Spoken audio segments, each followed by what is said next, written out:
Assalamualaikum warahmatullahi wabarakatuh. Kali ini saya akan membuat sebuah eh, pemahaman demonstrasi kontekstual dengan tema pemikiran filosofi Ki Hajar Dewantara. Yang sering kita pahami adalah ing ngarsa sung tulodo ing madya mangun karsa tuturi handayani. Desain strategi dalam mewujudkan pemikiran Ki Hajar Dewantara, pendidikan yang berpihak pada murid sesuai dengan konteks diri murid dan sosial budaya di daerah asal. Jadi di sini nanti yang kita bahas tentang konteks diri murid dan sosial budaya di daerah asal dan di sekolah. Pendidikan yang menuntun anak, ini salah satu filosofi Ki Hajar Dewantara adalah pendidikan yang menuntun anak, menuntun pada arah yang lebih baik sesuai dengan bakat, kemampuan, dan kebutuhannya agar mereka sebagai manusia dan sebagai masyarakat dapat mencapai keselamatan dan kebahagiaan setinggi-tingginya. Pendidikan tempat persemaian benih-benih kebudayaan anak diibaratkan benih yang berbeda-beda. Guru sebagai petani maka harus menyiapkan lahan, menggali, membajak, menyemai, menyiram, dan merawat penuh perhatian sehingga menjadi tanaman yang berkualitas.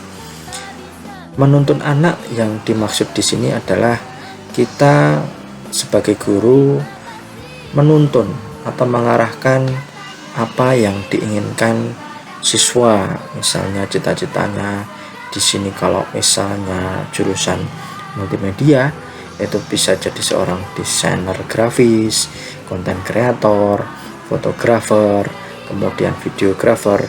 Maka kita sebagai guru mengarahkan ke jalan yang sesuai dengan keinginan siswa. Misalnya anaknya suka dengan desain grafis, ya kita mengarahkan siswa ke arah yang menjurus ke dunia desain grafis, mulai dari menggambar, membuat karya nirmana trimatra dan selanjutnya. Tapi apabila siswanya ingin mengarah ke videografi, maka kita harus mengajari tentang pengambilan gambar, terus kemudian angle, kemudian editing video dan lain sebagainya. Nah, di sini anak menjadi sebuah benih kebudayaan yang diibaratkan di sini bisa kita lihat sebagai kayak seperti petani dan pohon padi. Sama ketika menjadi seorang desain grafis, kita harus menanam istilahnya mengarahkan siswa mulai dari menggambar garis lurus, kemudian mengarsir, kemudian gradasi dan seterusnya. Di sini kita sebagai guru terus menuntun siswa untuk mulai dari tahapan pertama, tahapan kedua, mulai dari menggambar, trimatra dan seterusnya, sampai nanti siswa menjadi seorang desainer grafis yang mempunyai kebahagiaan setinggi-tingginya. Artinya mereka puas dengan tuntunan yang kita lakukan, kemudian siswa juga bisa menggapai apa yang mereka inginkan. Pendidikan menghamba kepada anak, berorientasi pada kebutuhan anak agar berkembang sesuai minat dan bakatnya, sesuai konsep berpusat pada anak. Nah, dalam pembelajaran kami sebagai guru itu memenuhi atau memfasilitasi apa yang diinginkan oleh siswa. Misalnya tadi yang saya contohkan menjadi seorang desainer grafis. Nah, bisa kita lihat gambar di sebelah ini adalah produksi desain stiker. Tapi kalau yang kita lihat ini baru proses mendesain sebuah stikernya. Di situ kita menuntun siswa apabila membuat stiker kita beri panduan, batasan-batasan yang kira-kira sesuai dengan norma-norma yang ada. Misalnya membuat stiker sebuah tulisan.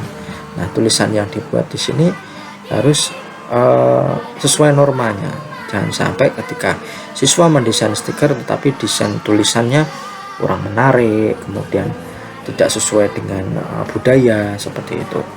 Kemudian guru harus melayani dan memaksimalkan kebutuhan belajar anak, baik minat, kebutuhan, kemampuan individu untuk membangun anak menjadi pembelajar sejati. Nah, di sini guru menuntun, misalnya karena kita menggunakan komputer, ya kita ngajari mulai dari awal, dari mengajarkan komputer, kemudian membuat sebuah garis di komputer, membuat sebuah bidang pada komputer, dan seterusnya sampai menjadi sebuah bentuk desain yang mempunyai nilai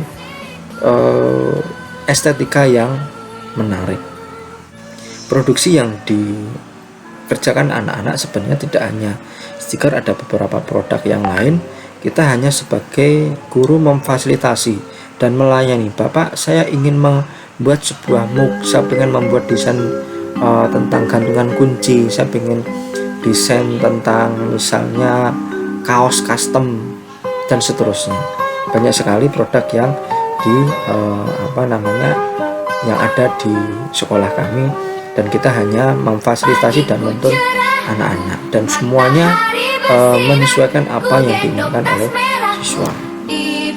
Nah, salah satunya produk yang sudah dikerjakan oleh siswa adalah yang ada pada gambar ini. Siswa membuat sebuah desain mug custom yang polos, kemudian didesain anak-anak di komputer, kemudian dicetak di sebuah media mug atau gelas. Nah, media desain ini yang jual desain ini mempunyai nilai jual yang tidak kalah dengan di luar, karena siswa mempunyai referensi. Mereka belajar membuat sebuah research dengan produk mug ini, kira-kira di tempat kami kira-kira laku apa tidak. Maka research dengan desain seperti ini bagaimana, kira-kira menghasilkan apa tidak, atau produk ini akan laku di pasaran atau tidak. Seperti itu. Pendidikan memanusiakan manusia menuju perbuatan yang baik, menjadi manusia yang utuh, sehat jiwa, lahir dan batin. Seperti yang sehat di sini jiwa, ada kodrat alam, ada kodrat zaman. Guru mendidik menyesuaikan konteks sosial budaya, potensi alam dan lingkungan yang berbeda. Nah, kemudian ada kodrat zaman, guru yang menghantarkan anak menuju zamannya. Saat ini era abad 21, tetapi kita tetap mengingatkan agar mereka memfilter informasi, jangan sampai bertentangan dengan nilai kebudayaan kita, dan tetap menjaga kearifan lokal. Di sini siswa dituntun menjadi seorang wirausahawan yang tidak bisa meninggalkan budaya dan tidak meninggalkan kearifan lokal, tetapi mereka beradaptasi dengan kondisi zaman sekarang. Contohnya adalah yang sedang kita kerjakan, yang kita lihat gambar ini adalah mug dari merchandise produk makanan daerah sekolah kami, namanya Empik Garut. Nah, kodrat alam yang dijalankan di sini adalah kebudayaan di daerah dengan menjunjung norma-norma kebudayaan. Kemudian kodrat zaman, mereka mendigitalisasi sebuah produk daerah, kemudian membranding kembali produk tersebut supaya lebih terkenal, lebih laku, lebih banyak pesanan. Di sini anak ikut berperan serta untuk meningkatkan kualitas produk lokal dengan cara memberi promosi atau memberikan sebuah memasarkan di media sosial. Karena di sini siswa diharapkan bisa ikut andil dan menyesuaikan zamannya sekarang di era abad 21 dengan semua serba digitalisasi, serba teknologi, serba online. Nah, di sini siswa dituntut untuk bisa membuat sebuah produk mempunyai nilai jual dan tidak kalah dengan yang lainnya dan menghasilkan uang. Jadi kita juga membuat siswa untuk berwirausaha. Jiwa kewirausahaan juga harus dipupuk mulai dari sekarang.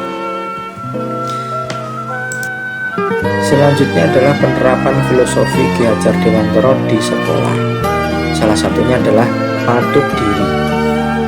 Patut diri ini Bapak Ibu guru itu ada di depan gerbang menyambut siswa datang ke sekolah dengan salam, sapa, senyum bahagia. Di situ ada peran serta emosional ketika siswa datang disambut oleh Bapak Ibu gurunya dengan salam, sapa, senyum, dengan ekspresi yang bahagia, membuat siswa lebih bersemangat sekolah, membuat siswa lebih terpacu, karena dengan disambut Bapak Ibu guru semuanya, beginilah sekolah kami, selalu menyambut datangnya siswa ketika di pagi hari. Yang selanjutnya adalah kegiatan rutin tiap hari Senin, yaitu upacara bendera, mewujudkan cinta tanah air dan disiplin, membuat siswa mempunyai karakter yang disiplin.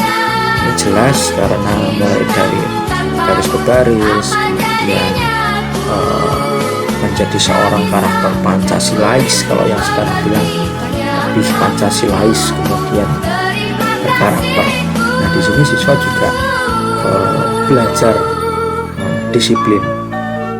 Selanjutnya adalah kegiatan pramuka.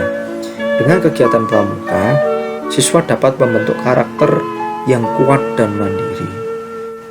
Kegiatan pramuka ini, siswa bisa belajar lebih mandiri dengan menyiapkan semuanya, misalnya tendanya, perkemahan, masak, kemudian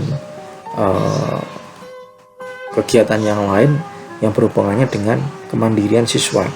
Dan di sini siswa juga mampu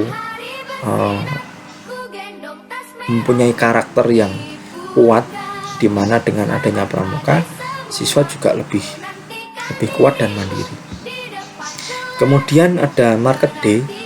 Market day ini adalah siswa belajar berwirausaha untuk menanamkan jiwa kewirausahaan.